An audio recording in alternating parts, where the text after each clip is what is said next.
Bonjour à tous. Alors, j'essaye de ne plus trop faire de vidéos d'actualité à chaud comme ça, à cause des raisons que vous connaissez, que ce soit la censure, hein, et d'autres choses, mais j'estimais qu'il fallait quand même parler un petit peu des incendies de Los Angeles qui ont lieu en ce moment, dans certains quartiers de Los Angeles, que ce soit Malibu, Hollywood et d'autres. Et alors, ce sera du pur direct, il n'y aura pas de montage parce que mon ordi, celui que j'ai actuellement, là, il n'est pas puissant du tout. Donc, ça va peut-être laguer un petit peu par-ci par-là, mais ça va le faire. On va d'abord écouter ce passage. S'infiltrent partout. Des rafales de plus de 160 km/h. Du jamais vu depuis 2011 selon les météorologistes. Les pompiers n'ont d'ailleurs pas pu, pendant un temps, larguer de l'eau sur les brasiers. Les hélicoptères sont restés cloués au sol à cause des rafales. C'est difficile de trouver les mots pour exprimer le niveau de... Je vais résumer, hein, si jamais ça avait trop coupé pour certains d'entre vous. Donc on a beaucoup de conditions qui semblent bizarrement favorables quand même à un vrai brasier, c'est-à-dire des vents de 160 km/h qui ont empêché les hélicoptères et les canadaires de décoller pour l'eau, alors que on a l'océan juste derrière, hein. Enfin, alors c'est ça qui est compliqué, c'est que Los Angeles manque d'eau quand même. Les pompiers ont manqué d'eau, mais il y a l'océan juste à côté. Bref, ça c'est... Et donc les pompiers ont eu du mal à faire leur travail, d'autant plus qu'il y avait eu des réductions de budget pour les pompiers de Los Angeles quelques semaines ou mois avant. On va écouter la maire, ce qui est reproché à la maire de Los Angeles juste après. Donc c'est vrai que ça fait des conditions parfaites. Alors qu'est-ce qu'on peut ajouter sur des quartiers comme Malibu et autres? C'est que ces dernières années, ces dernières décennies, il y avait pas mal d'eucalyptus qui ont été plantés pour l'esthétique, j'imagine. Enfin, c'est le cas depuis longtemps à Los Angeles. Donc, et les eucalyptus, ça contient de l'essence, c'est hautement inflammable, malheureusement. Donc, ça n'arrange pas les choses. C'est vrai que les choses troublantes qu'on peut voir, c'est que il y a des quartiers où tout est dévasté, sauf les arbres. C'est vrai que c'est assez troublant. Après, avec autant de vent, est-ce que les maisons brûlent plus facilement que les arbres qui sont souvent des palmiers qui font 15-20 mètres de hauteur? Euh, Ça, je sais pas. Je vais demander ensuite, hein, on va faire ça en direct avec vous, à GPT si c'est normal qu'il y ait des débuts d'incendie en plein hiver comme ça. On verra ça par la suite. On va d'abord écouter la maire de Los Angeles, enfin plutôt regarder son attitude, parce qu'elle est quand même acculée. Mais qu'il manque d'eau. Qu'avez-vous à répondre à ça? Devez-vous des excuses aux habitants pour avoir été absentes pendant que leur maison brûlait? Regrettez-vous d'avoir coupé dans le budget des pompiers de Los Angeles de plusieurs millions de dollars, Madame la maire? Vous n'avez rien à dire aujourd'hui? Quelques heures plus tard, elle prend finalement la parole lors d'une conférence de presse.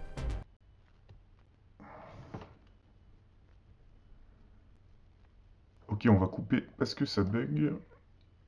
Mais ce qui est étonnant, c'est l'attitude de la mère qui semble prise dans un moment de panique juste avant, parce qu'on la met en face de ses responsabilités, et bon, physiquement, elle se retrouve un peu coincée là, dans une entrée, et elle semble presque dissociée sous contrôle mental, hein. Je vous laisse regarder son regard, peut-être dans la vidéo d'origine.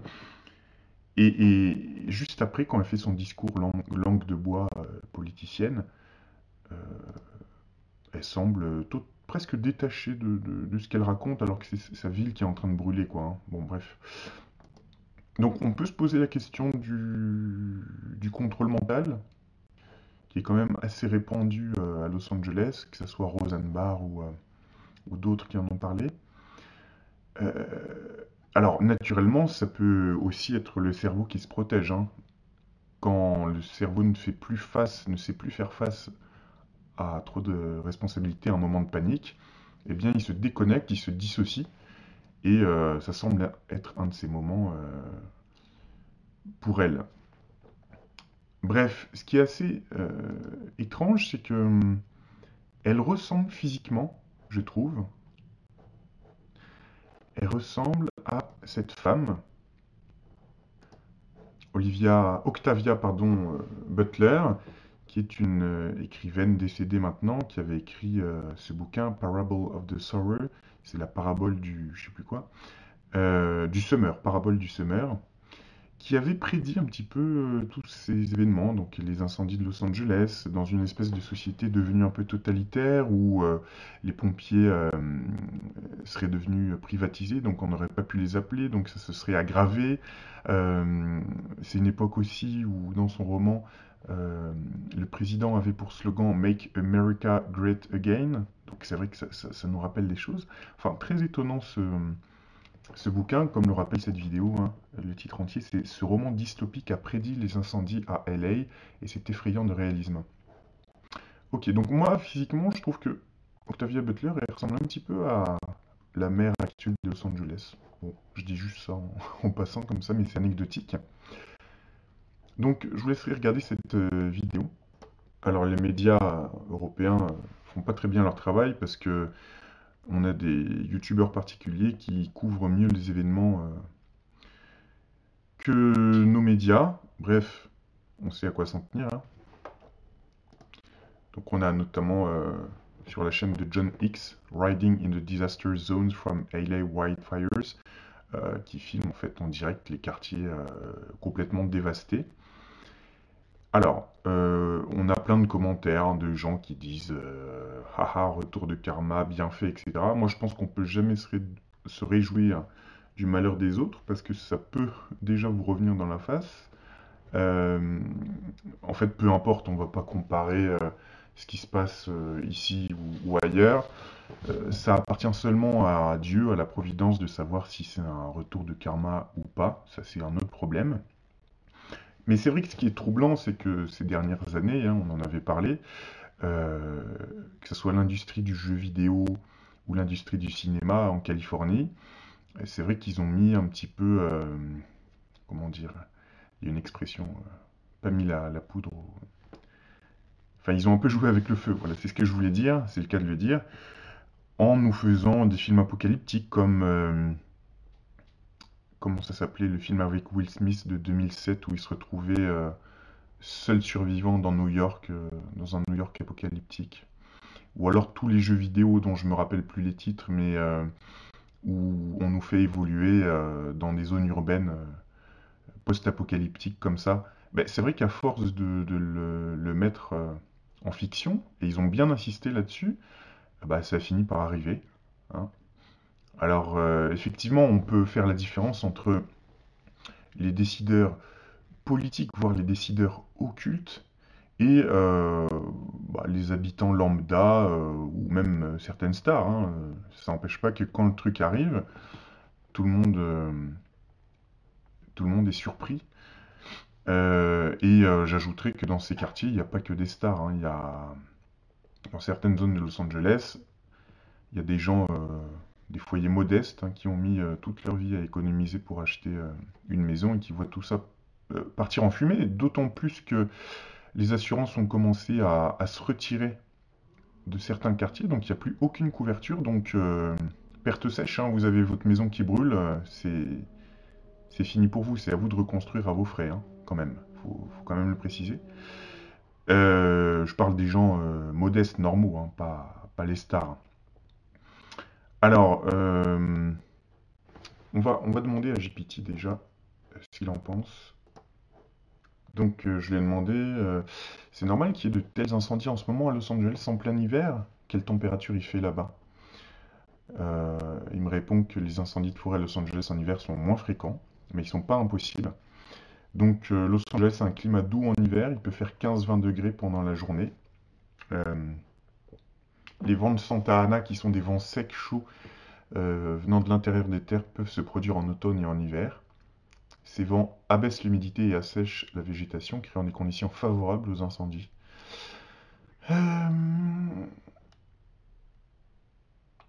Blablabla, ok. Donc température moyenne en général, 8-10 degrés à minima et 18-20 degrés en janvier au maximum. Et venons-en directement au sujet aussi, hein. J'ai vu traîner sur le net des spéculations, enfin, des gens se posent la question, se disent mais il n'y a pas la villa de Sean Combs, P. Diddy, à Los Angeles, justement? Bien sûr, ces derniers temps, l'énorme scandale, on ne va pas en reparler, qui est tombé sur lui et plein d'autres, en termes de trafic.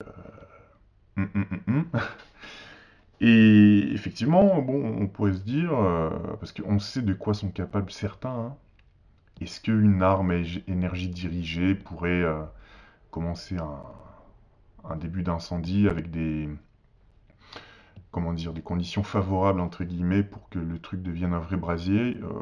Ouais, c'est peut-être possible. Que ce soit un laser dirigé depuis un satellite ou ARP, ou même quelqu'un sur place hein, qui, oups, une dizaine de cigarettes allumées là, comment dire, au pied d'un séquoia avec un vent de 160 km/h, ça peut faire un bon départ de flamme. Mais je dis pas que c'est le cas, mais je pense qu'ils sont capables de tout, hein. C'est-à-dire qu'en gros, bah, ça serait pratique pour effacer les preuves qu'il y a sur place, surtout que quand le FBI, etc. intervient, ils mettent tout sous scellé et a priori, personne ne peut venir et prendre les disques durs. Enfin, a priori. Que ce soit les disques durs ou des photos, moi j'en sais rien. Donc, ouais, ce serait pas impossible, mais on va nous dire que pour l'instant, euh, la villa de Sean Combs, qui est quand même sa principale villa, hein, c'est là, c'est celle qui vaut le plus cher et c'est là où il faisait la plupart de ses fêtes, même s'il a plusieurs villas. Pour l'instant, ça fait pas partie des quartiers touchés, mais on va voir. Donc, JPT nous dit que la villa est située dans le quartier de Holmby Hills. Donc, ça fait partie du célèbre triangle d'or avec Beverly Hills et Bel Air. Donc actuellement, hein, le luxueux quartier de Los Angeles où réside P. Diddy ne semble pas directement touché par les incendies en cours. Cependant, tout dépend de la localisation précise des incendies actifs et des vents qui pourraient diriger les flammes ou la fumée vers certaines zones. Donc Holmby Hills est situé entre Beverly Hills et Bel Air. Donc effectivement, les zones les plus touchées, c'est Malibu, Topanga et certaines parties de Bel Air. D'ailleurs, je crois que Will Smith habitait à Bel Air avant, mais il y avait déjà eu des incendies. Il avait dû partir, je crois. Alors, on a aussi ici une petite carte des événements en direct à Los Angeles. Donc ici, là, le gros point rouge, c'est là où est située la villa de Sean Combs. Et vous voyez que les Palisades Fire, c'est quand même pas très loin. On a ici Eaton Fire, Hearst Fire, Kennedy Fire, ça c'est vers Hollywood, je crois. Donc, étant donné que tout ça est loin d'être fini, on ne sait pas du tout où est-ce que ça se propagera. Surtout qu'on voit ici quand même qu'il y a pas mal de zones boisières, hein, de forêt, jusqu'à Beverly Hills. Donc, on ne peut pas dire que ça ne touchera pas ce quartier-là. Ce qui serait, il est vrai, bien pratique, entre guillemets, malheureusement, pour effacer des preuves, mais ça n'est qu'une spéculation, bien sûr. On ne dit pas que c'est arrivé pour ça. Hein, je ne fais que relater les rumeurs qu'il y a, comme ça. Tiens, ici, Newsweek, le titre. Is Sean Diddy Combs home in path of Palisades Fire? Donc, même certains médias se sont posé la question, hein, est-ce que la villa de Sean Combs se trouvait par là, quoi? Alors, on a quelque chose d'intéressant. Vous savez, la villa de Hugh Hefner, le Playboy Mansion, eh bien, là, si je comprends bien, il y a un premier foyer qui a été déclaré dans une propriété pas loin, à côté du Playboy Mansion. Et c'est dans le quartier de Holmby Hills.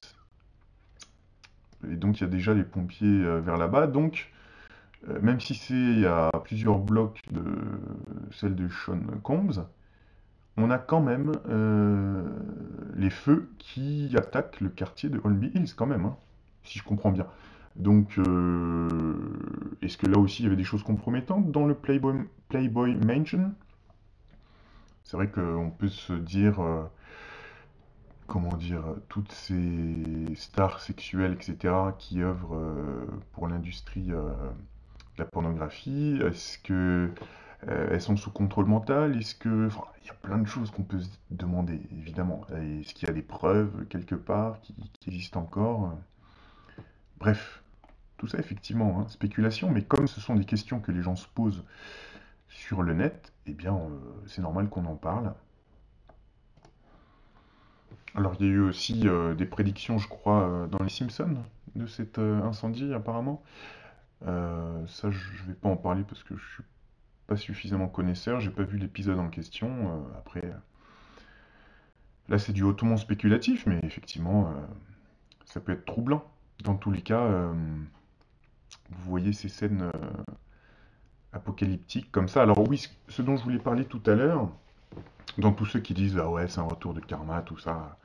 Là encore, hein, c'est Dieu qui maîtrise si c'est quelque chose de naturel. C'est pas vous, hein, donc vous n'avez pas à juger.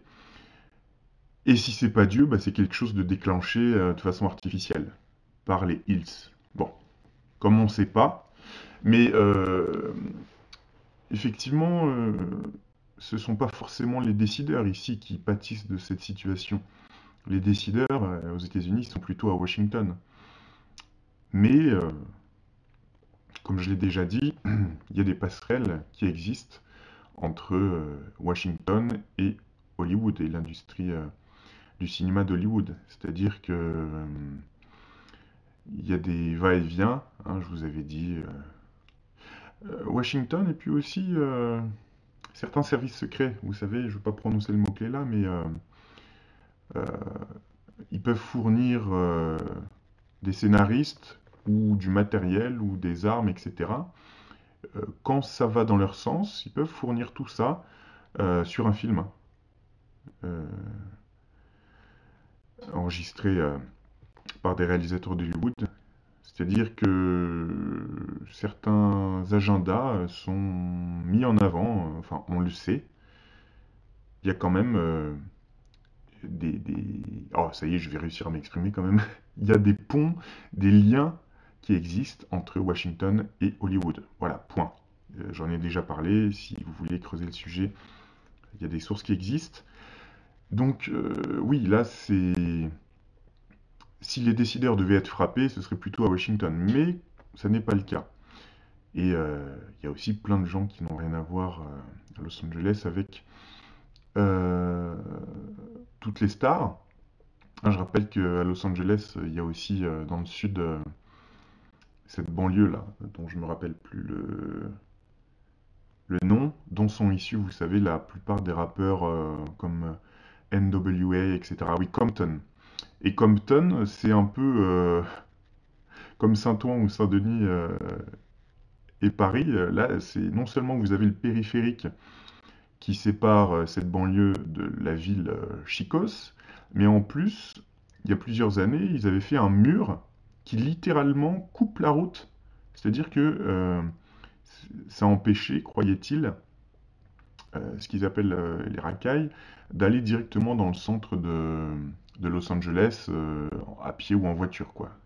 C'est-à-dire qu'il y avait un mur qui barrait la route. Je ne sais pas s'il existe toujours d'ailleurs, mais voilà, à Los Angeles, vous avez aussi des gens très pauvres qui habitent dans les suburbs, dans la banlieue, et des gens qui ont mis les économies aussi de toute une vie dans leur maison, hein. Faut pas.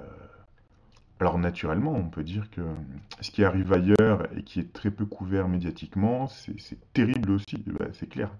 Mais tout ça est terrible. Il n'y a pas de, on va pas commencer à faire des hiérarchies entre les choses terribles, hein. Mais c'est intéressant, je trouve, que ça arrive à Hollywood. Est-ce qu'il s'agit du fameux renouveau par le feu? Là, je parle d'un point de vue occulte, hein. Si tout cela a été décidé. D'ailleurs, il y a une autre possibilité qu'on n'a pas abordée, c'est celle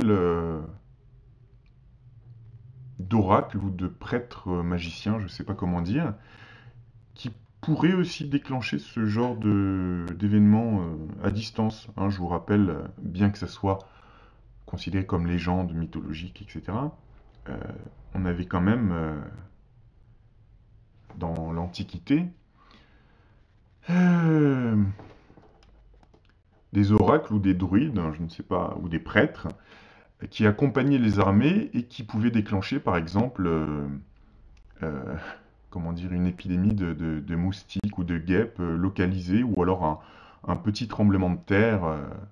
Donc certains sorciers étaient capables, dans la mythologie, hein, de déclencher ce genre de choses, hein. Ce serait donc dans cette hypothèse-là, ce ne serait pas forcément des armes à énergie dirigée, ni quelque chose de complètement, comment dire, terre à terre, comme oups, j'ai oublié une cigarette, d'éteindre une cigarette.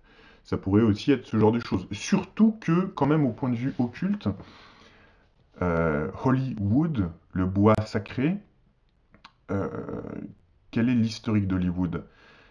Ça a été quand même peuplé à partir de peut-être la fin du 19e siècle, mais surtout au début du 20e siècle, entre 1900 et 1935. On a beaucoup de juifs d'Europe centrale qui ont fui les pogroms ou la situation en Europe, hein, c'est compréhensible, qui sont venus s'installer à Hollywood et qui ont fondé en quelque sorte l'industrie cinématographique. Euh, voilà, que ce soit Warner ou d'autres. Et moi, c'est ma théorie, je pense que certains ont amené avec eux des secrets issus de leur culture, que ce soit de la Kabbale, de la Torah, enfin, de leurs livres mystérieux. Certains, c'est clair, possèdent des secrets qui sont très peu connus du reste de la population, hein. On avait parlé de Irène Hillel Erlanger il y a des années de cela, qui semblait quand même dans ses écrits parler d'alchimie, de Kabbale, etc. Des choses mystérieuses. Donc je pense que, oui, parmi les juifs d'Europe centrale, qui ont ramené leurs secrets issus de leur culture avec eux, il y a certaines choses qu'ils ont amenées avec eux aussi. Et on avait un film d'horreur, entre guillemets, mais qui décrivait assez bien la réalité occulte peut-être de cette zone-là. Ça y est, j'ai oublié le titre. Je vous en avais parlé il y a plusieurs années. Ça montre en gros une femme qui veut réussir à Hollywood et qui s'aperçoit que pour réellement réussir, eh bien, il faut faire partie de ces cercles occultes, hein. On a carrément des stars, des réalisateurs et tout qui font leur petite réunion derrière, vous savez, les lettres de Hollywood, là, dans la montagne, et, euh, et qui disent Hail Astreus, donc qui saluent Astrée. Donc, voilà, est-ce que ça serait Lucifer ou Satan? Ça reste à démontrer. Et donc, elle finit par pactiser avec ces énergies étranges, occultes, sombres, et elle réussit. Et à la fin, on voit que on avait un petit symbole télémique, hein, le bijou qu'elle met quand elle s'est entièrement renouvelée dans son corps. Elle devient extrêmement belle, chauve d'ailleurs, elle met une perruque et à un moment le réalisateur montre, fait un zoom sur les photos de Marilyn ou d'autres stars et on croit comprendre qu'elles ont fait la même chose finalement pour réussir. Donc là, je reste dans le hautement spéculatif, hein. Là, c'est le genre de choses dont on parle parfois sur la chaîne. Mais On a eu plusieurs films qui se passent à Hollywood et qui dépeignent ce genre de choses étranges. Il y a quantité de films. Il y a aussi le film Society de Brian Yuzna qui se passe à Los Angeles, qui nous démontre en fait deux réalités qui se superposent. On a aussi le film, j'oublie les titres là, je suis pas super bien réveillé ce matin, mais